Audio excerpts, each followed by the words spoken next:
संभाव्य पूरस्थितीच्या पार्श्वभूमीवर जिल्हा आपत्ती व्यवस्थापन विभागामार्फत राजाराम बंधारा इथं 3 दिवसीय प्रशिक्षण शिबिराचं आयोजन करण्यात आलंय।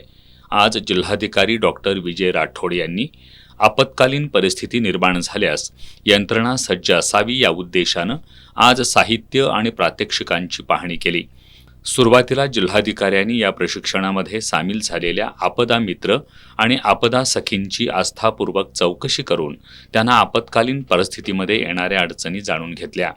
तसंच rescue boat, life jacket, life ring, सॉकर cutter, hydraulic cutter, rescue rope, emergency floating lights आदींची प्रत्यक्ष पाहणी केली।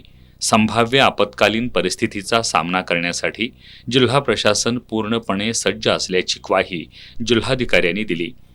आपण मान्सून पूर्व तयारीचा एक भाग म्हणून आपत्ती व्यवस्थापनामध्ये जे काही साहित्य वापरलं जातं जसे रबर बोट्स असतील आणि सगळे सेफ्टी इक्विपमेंट, रेस्क्यू इक्विपमेंट याची सगळ्याची पाहणी केली। ते सुस्थितीत आहेत की नाही ह्याची पण तपासणी केली आणि त्याचे काही डेमो घेण्यात आले। यासोबतच मोठ्या प्रमाणात आमचे व्हॉलेंटियर्स जे KDRF टीमचे आहेत ते उपस्थित आहेत। त्यांचं पण रिफ्रेशर ट्रेनिंग आणि ॲक्च्युअल प्रॅक्टिकल यूज त्या साहित्याचा कसा करायचा याबद्दल सगळं ट्रेनिंग आज दिवसभर चालणार आहे आणि पुढचे 3 दिवस पण चालणार आहे। जिल्हा प्रशासन जे काही आपदा याची शक्यता आहे त्या सगळ्यासाठी जिल्हा प्रशासन पूर्ण तयारीत आहे। यावेळी करवीर तहसीलदार स्वप्नील पवार, अग्निशमन दलाचे अधिकारी दस्तगीर मुल्ला, जिल्हा आपत्ती व्यवस्थापन अधिकारी प्रसाद संकपाळ आदी उपस्थित होते।